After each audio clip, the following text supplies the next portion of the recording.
장제원 의원 불출마 소식 딱 들었을 때 첫 일감 어떤 생각 드셨습니까? 아니 뭐 그냥 결국엔 설득했네 뭐 이런 거. 뭐 제가 한번 그런 얘기한 것 같은데 또 싸움이 한번 있을 것이다. 네, 너무 제2라운드. 싱겁게 시작되고 있어요. 제2라운드가. 네. 그래서 지난번에 그 혁신이 할 때 그렇게 됐던 거는 그러면 전략적 후퇴인가?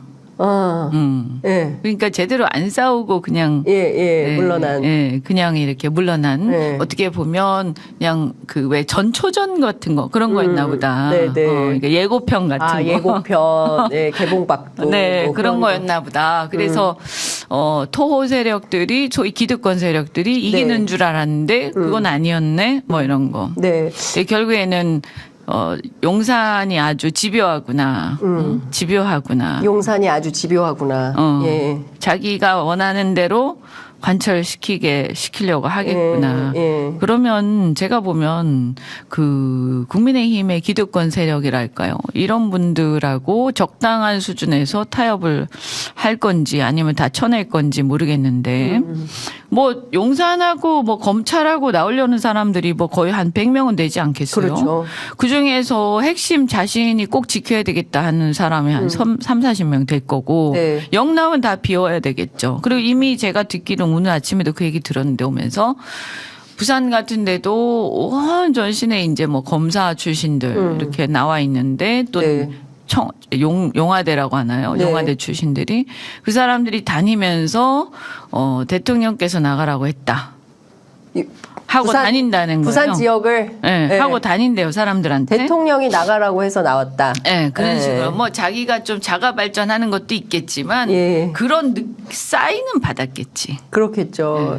그러니까 그런 말을 하는 거겠죠. 그렇지 않고 그냥 얼토당토 않게 얘기했다가 또 명예훼손 걸릴 수 있어서. 그리고 대통령이요. 만약에 그렇지 않은 사람이라면 정치는 명확하게 해야 되잖아요. 예측 가능하게. 그럼 만약 대통령이 그런데 동의 안 하는 분이라면 아마 그러겠죠. 지금 국정이 이 모양인데 어딜 나가느냐. 그죠? 그리고 나랑 같이 함께 끝까지 한다. 이 사람들은. 그죠? 이렇게 하면서 책임지고 마무리 잘 해야 된다. 이렇게 마치 뭐 임기 다 끝난 것처럼. 그러니까. 근데 그렇게 얘기를 하겠죠. 나가라고 얘기 안 하겠죠. 나간다고 그러면 뭐라고 하겠죠. 뭐 정 원하면 어쩔 수 없지만 내 후광은 없다라고 얘기하겠죠. 근데 윤석열 대통령 우리가 이때까지 딱 지켜본 바로는 전혀 그렇게 강단 있고 의기롭고 정의롭고 이런 사람이 아니에요. 아니에요. 너무나 명백하게 아니에요. 네. 자, 그러면 장제원 의원 이렇게 불출마 선언을 했고 다음 타자 김기현 대표인데요. 지금 잠행 중입니다. 오늘은 나와야 되는 거 아닙니까? 이거 길어지면 어떻게 봐야 돼요? 길어지면 이제 심적으로 안 받아들이는 거죠. 심적으로 버티기. 그렇게 되죠. 그럼 뭐가 또 나오겠지 뭐. 그럼 캐비넷이. 또 캐비넷이 또 열려요? 네. 아니면 무슨 대가가 오고 갈 수도 있고요. 뭐 그건 제 짐작이에요. 장제원 의원 같은 경우도 여러 소문들이 있어요. 그러니까 그냥 물러나는 게 아니고 뭐 여러 가지 이면에 어떤 협의가 있을 것이다. 그래서 한 1년 전부터인가 부산에서 돌던 소문이 있는데 이 소문이에요. 뭐 소문. 저도 뭐 이거 확실하다고 얘기한 건 아니고 근데 이 소문이 워낙 짜했어요. 근데 이 소문이 뭐냐 하면 엑스포에서 부산이 떨어지면 박형준 시장이 그것을 책임지고 거기에 책임지고 시장을 사퇴한다. 그리고 사퇴한 그 자리에 이제 장제원 의원이 보궐선거에 나간다. 국민의힘 후보로. 그래서 부산시장을 한다. 그리고 그 박형준 저 시장은 사상으로 출마를 하던가 아니면 그 내각으로 뺀다. 뭐 저 대통령실이나 내각으로 간다. 그래서 이렇게 이제 말하자면 뭐 그런 이제 시나리오가 돌았어요.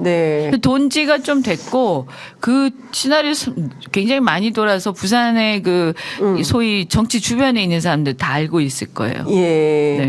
와, 그러면 실제로 이 가능성이 없어진 게 아니에요. 14일 날 대통령이 오고 그리고 영남판이 어떻게 변화하느냐에 따라서 이럴 수도 있는 거 아닙니까? 그럴 수 있어 보이네요. 그날 뭐 와. 만나가지고 국밥 먹고 뭐 하고 또 부산에서 상당히 머물면서 예. 대통령은 사실 부산에서 인기가 별로 없으세요. 지금. 예, 예. 왜 그러냐면 예. 특히 50대 이하한테는 50대 왜냐하면 이하. 부산이라는 곳은 예. 보수인데요. 예. 민주보수예요. 민주보수. 개혁보수. 예. 개혁보수는 아니고요. 아니고 민주보수. 개혁보수란 말은 우리 당에서 그냥 만들어낸 얘기고 민주보수죠. 민주보수. 그럼 무슨 말이냐 하면 민주주의와 정치에 대해서는 상당히 그러니까 민주주의를 추구하는 그러니까 옛날에 민주화 운동하는 세력들 있잖아요. 그렇죠. 물론 IS. 연세가 드셔가지고 예. 옛날 얘기니까 젊은 사람들은 잘 모르겠지만 그런데 어쨌든 그 뿌리가 남아 있고 그래서 권위주의적인 것은 상당히 싫어하지.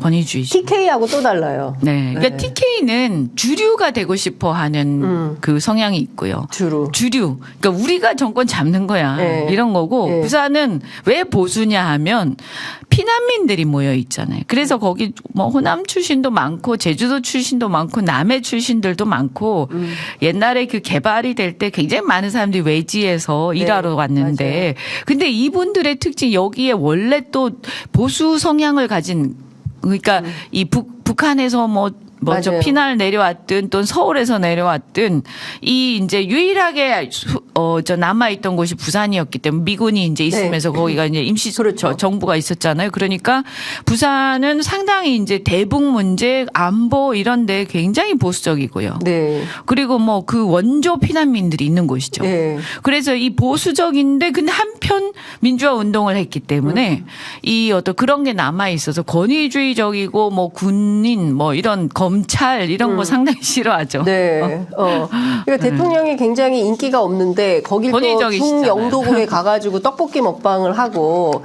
제가 뭐 여러 갈래로 확인해 보니까 너무 싫어한다. 그 떡볶이 여기까지 와서 왜 먹었냐. 막 이런 비판. 사람들이 일단 어떤 어르신이 그러시더라고요. 재벌 회장들이 불쌍하대요. 재벌 회장 측은하다. 참 얼마나 힘들겠냐 저렇게 일일이 비 끌려다니. 맞추려면 예. 응?